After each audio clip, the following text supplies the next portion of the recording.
Bonjour. Bonjour, bonjour, qui êtes-vous? Est-ce que vous pouvez vous présenter et dire ce que vous faites? Ah, c'est commencé. Bonjour, je m'appelle Christian Lemay, je suis éditeur et parfois auteur de jeux de société, principalement pour le Scorpion Masqué.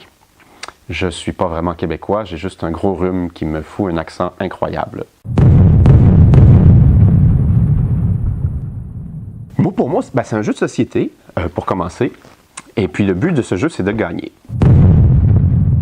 C'est un jeu qui se joue de 2 à 12 joueurs, voire plus, parce que ça se joue en équipe en fait. Donc 2 camps vont s'affronter. Et l'idée du jeu, c'est qu'on va faire une espèce de tir à la corde, mais on remplace la corde par des lettres. Donc un tir à la lettre. Chaque équipe se place d'un côté du plateau. Et quand tout le monde est prêt, on tire la première carte. La première équipe lit la catégorie et joue. Donc là, laissez-moi lire. Il faut trouver le prénom ou le nom de famille d'un savant ou d'un penseur connu. L'équipe active a 30 secondes pour donner une réponse, un mot qui correspond à la catégorie, et déplacer les lettres de son côté. Alors imaginons que c'est l'équipe de ce côté-ci qui joue et qui dit « Donne-moi un penseur connu. » Socrate, super. Alors on fait, je ne sais pas si vous voyez, le S, le O, C, R, A, le A est absent, T, E, le E est absent. Voilà. L'équipe suivante reçoit une nouvelle catégorie, un mot latin. Oui. Lex. Quoi? Lex, tiens. La loi. Donc, L, il n'y a pas de E, il n'y a pas de X. Ah, c'était un mauvais coup. Mal joué. Et donc, en alternant comme ça, chaque équipe joue et on tire les lettres de notre côté. Et si jamais vous arrivez à sortir, à extirper la lettre du plateau, elle vous appartient, elle est capturée. Donc, on peut encore jouer avec, on peut faire des mots qui contiennent la lettre O, par exemple. Par contre, elle ne sera plus replacée sur le plateau. La première équipe qui arrive à sortir 6 lettres de son côté gagne la partie.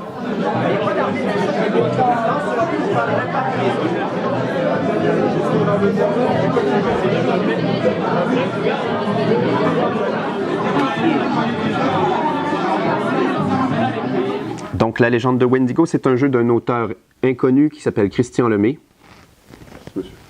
Et donc, la gamme Petits Monstres, c'est notre gamme pour enfants parce que ça s'adresse à nos petits monstres et que dans chaque jeu, il y a des monstres. Et le prochain sera donc inspiré d'un monstre tiré des légendes amérindiennes qui s'appelle le Wendigo, qui n'est pas beaucoup plus connu chez nous que chez vous, en fait, mais que c'est une créature assez intéressante. Elle est présente, en fait, dans 2 versions.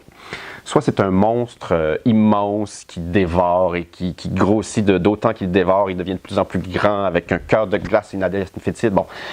Nous, on a retenu surtout la 2e version. Le Wendigo, c'est une créature aussi qui peut prendre possession de votre esprit et vous faire des choses pas bien. On a 32 scouts ici. Et dans ses mains, le joueur qui incarne le Wendigo a 32 tuiles Wendigo. Donc, comment on les distingue? C'est qu'au verso, une tuile scout a des petits scouts. Et au verso d'une tuile Wendigo, on a la méchante créature au cœur de glace. Donc, au début de la partie, tous les joueurs scouts se ferment les yeux et le Wendigo va tirer une tuile Wendigo au hasard et retrouver, parmi les scouts qui sont sur la table, la tuile qui est identique. Alors là, je viens de la trouver. Vous voyez, les 2 tuiles sont identiques, mais au verso de celle-ci, c'était les scouts et au verso de celle-ci, c'était le Wendigo.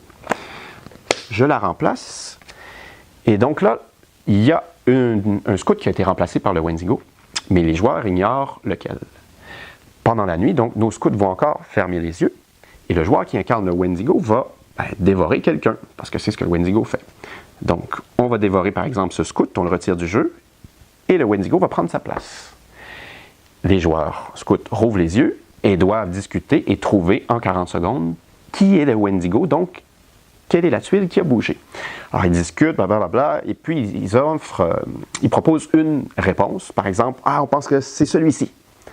On vérifie. Ah ben non, zut, c'était une tuile scout. On la remet en place. Nos scouts se referment les yeux et le Wendigo va reprendre encore sa même tuile et aller dévorer un autre scout comme ça. Les scouts doivent retrouver donc qui est la tuile Wendigo en 5 tentatives au moins pour l'emporter, sinon c'est le joueur Wendigo qui l'emporte.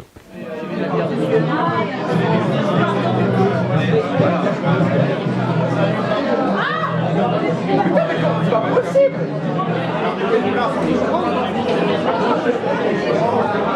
Il existe au Québec un jeu complètement débile, pratiqué par la population, surtout durant les parties du temps des fêtes. Imaginez qu'on prend un cadeau, qu'on emballe de plusieurs couches de papier cadeau et surtout de plusieurs couches de ruban adhésif, du scotch.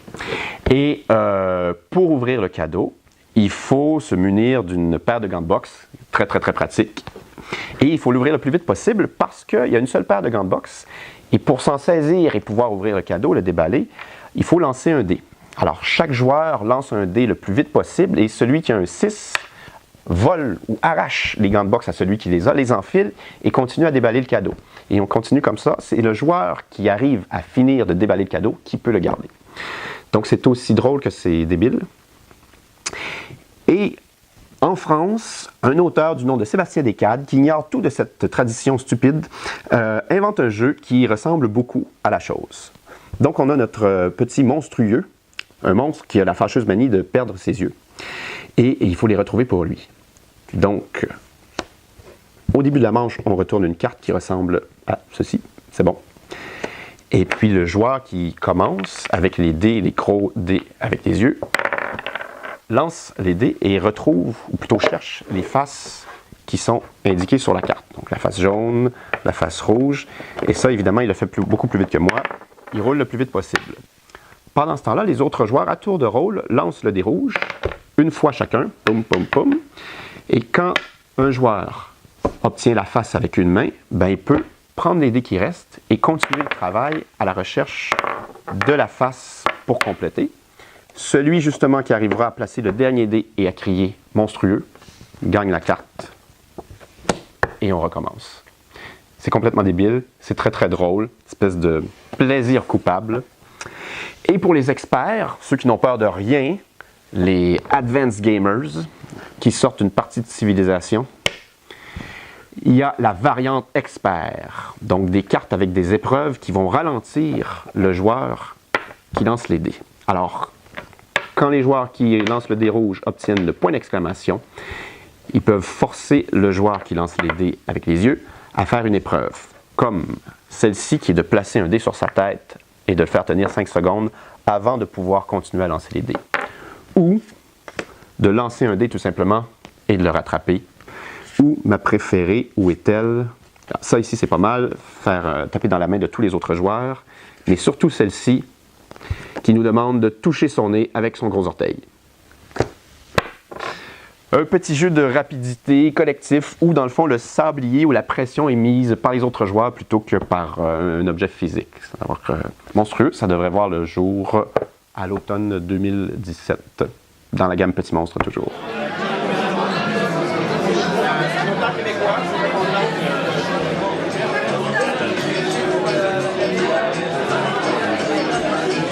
Si on veut le décrire très rapidement, donner une image, disons que c'est l'enfant illégitime entre Dixit et Codenames. Alors, ça se joue en équipe. Chaque équipe aura un joli paravent. Et là, on est vraiment à l'étape prototype. Il ne faut vraiment pas discuter du design de la chose. Alors, on va faire un peu de place. Chaque équipe aura donc 4 mots pour toute la partie. Des mots qu'elle seule voit. Comme par exemple, théâtre, robot, elfe et antiquité. Voilà. Imaginons qu'on joue ensemble. Je suis le premier codeur. Je tire une carte que tu ne vois pas, mais sur laquelle il est écrit 3, 2, 1. Mais ça, tu ne le sais pas. Moi, je dois te faire dire 3, 2, 1. Alors, pour te faire dire 3, 2, 1, je vais te donner 3 indices. Je pourrais te dire, nain, pour te faire penser à elfe. Je pourrais te dire Terminator. Et je pourrais te dire Molière. Alors, si je te dis nain, Terminator et Molière, il y a de très bonnes chances que tu dises 3, 2, 1. Super, bravo, tu as compris. C'est l'équipe adverse qui va en premier essayer de deviner la séquence.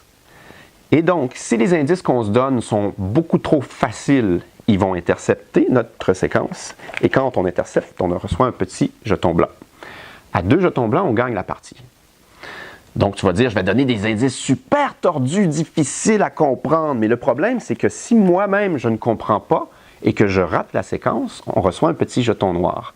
À 2 jetons noirs, nous avons perdu la partie. Alors, tout le sel du jeu est de donner des indices les plus distants possibles, les plus difficiles à comprendre pour brouiller l'adversaire, pour ne pas qu'il nous intercepte. Mais si on donne des indices trop tordus, eh bien là, on va se saboter nous-mêmes. Et c'est vraiment, vraiment, vraiment très malin. Un peu créatif, on a tout le plaisir du travail d'équipe et puis d'arriver à berner, à mener en bateau l'équipe adverse. Et aussi, surtout, de décoder ce que l'autre équipe fait. Parce que là, petit à petit, je ne sais pas moi, après 3-4 manches, ça fait 3 fois qu'on fait deviner le mot elfe. Donc là, on a dit Tolkien, on a dit nain, on a dit légende. Bon, comment est-ce qu'on va réussir à faire deviner la chose? Parce que eux, il y a des champs lexicaux qui vont se créer parce que ça fait 3 fois qu'on a le mot 3. Bien là, ils commencent à comprendre quel est le concept. Et même s'ils n'ont pas deviné elfe, ils savent on est dans quel univers. Donc, c'est bien malin en fait.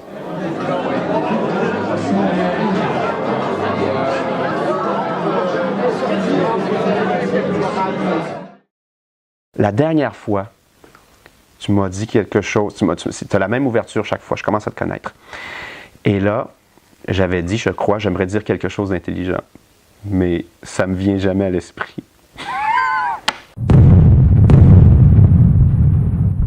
Il y en a qui veulent partager leur connaissance pour montrer qu'ils en ont. Moi, je veux partager la connaissance parce que je pense que c'est comme une lumière. Voilà, tu l'as dit ton truc intelligent. Ah, voilà. C'est vrai. Mais il faut juste pas y penser. C'est ça. C'est là le caractère intelligent. Oui, la spontanéité. La spontanéité de la chose. Ça tourne? Oui, ça va tourner. Donc, oh merde! Non! J'ai dit quelque chose d'intelligent devant la caméra.